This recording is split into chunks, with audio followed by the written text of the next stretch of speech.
Hey guys, in this video I have the RG350M.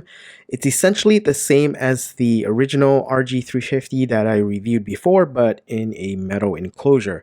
It's sold under a few different brands like Powkiddy and Anbernic. After using the original 350 for a few months now, I can safely say that this is probably my favorite portable for emulation so far. So there really isn't a whole lot to unbox, so I'll just show you a picture of what's included. It's essentially just a charging cable.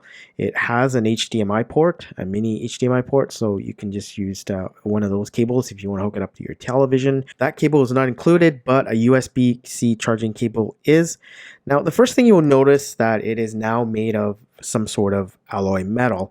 It comes in three colors: silver, rose, and black. It's very weighty and solid. It feels very premium. It actually feels better with the cold metal finish, I think, and it's cool to the touch like a MacBook Pro or an iPad. The original had a weight of 160 grams according to the spec sheet, and this one weighs in at about 350 grams, so it's about twice the weight of the original. The added weight could be a pro or con, but it's not really, it's not too heavy. It feels like you've got something substantial in your hands when playing with it. So in terms of specs, it's got the same, 3.5-inch IPS screen. It's got the 1 gigahertz JZ4770 chip and 512 megabytes of DDR memory. You now have access to both microSD card slots. One of them is for the actual operating system, OpenDingux, and the other is for loading games. Previously, there was a microSD card that has the operating system hidden inside the enclosure, and in order to access it, you had to take it apart if you wanted to flash the firmware. Now it's quite easy since it is accessible and properly labeled as TF1, and you do have a second TF2 micro SD slot if you want to put more ROMs or other media.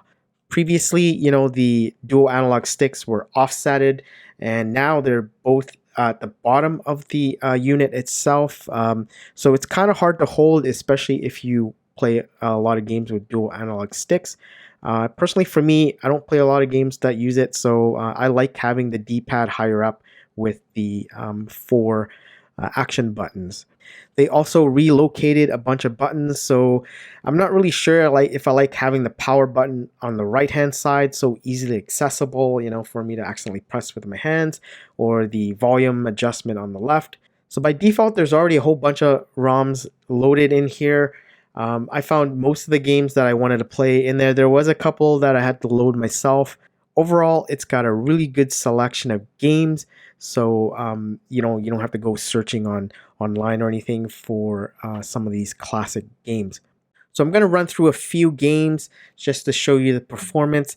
Now, it's exactly the same performance as the original 350. It's just in a different shell. So if you want to see more gameplay footage, check out my other RG350 video that I'll have a link in the description and in this video. So the original 350 was already a great handheld.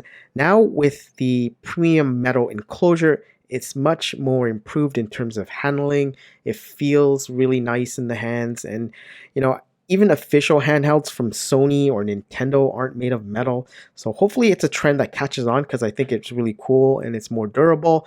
The 350M is a bit more expensive than the original 350, and if having access to the internal microSD card and the metal body construction interests you, then the 350M will be the better choice. Other than that, the original is still just as good for a lower price. Anyways, that's it for this video. Have a nice day, and I will see you next time.